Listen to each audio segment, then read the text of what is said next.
10 days, roughly 1 million more people will be able to get the COVID-19 vaccine in Georgia. Governor Kemp announcing that he's expanding eligibility to include a long-awaited group, our state's teachers.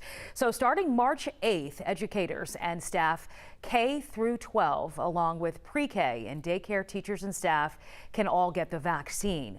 Adults with intellectual and developmental disabilities and their caregivers are also added to the list, and parents with children with complex medical conditions. The end goal is a return to normal for so many parents who are trying to juggle work and remote learning. Virtual schooling is leaving too many children behind, and parents are literally at wit's end. They are also very exhausted. We must have every student back in the classroom 5 days a week, statewide. Governor Kemp telling districts they have 10 days to be prepared here. Jerry Carnes joining us live now from the state capitol. Jerry, that process already underway for many school districts, right?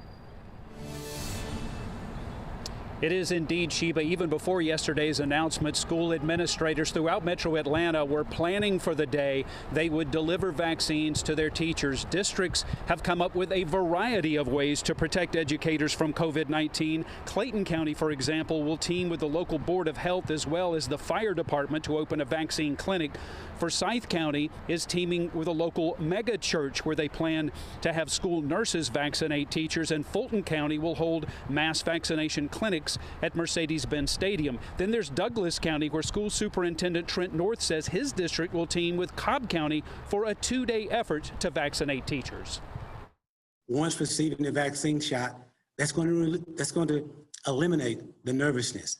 And so because of that, you're going to interact differently with your colleagues. You're going to interact differently with your students.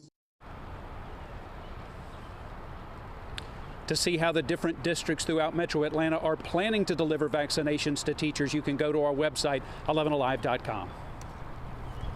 All right, Jerry, thank you so much. Now, keep in mind here, the governor says there's still a limited supply of vaccinations, but if supply continues to increase, then later next month, the state could expand criteria again to include others with severe underlying health conditions.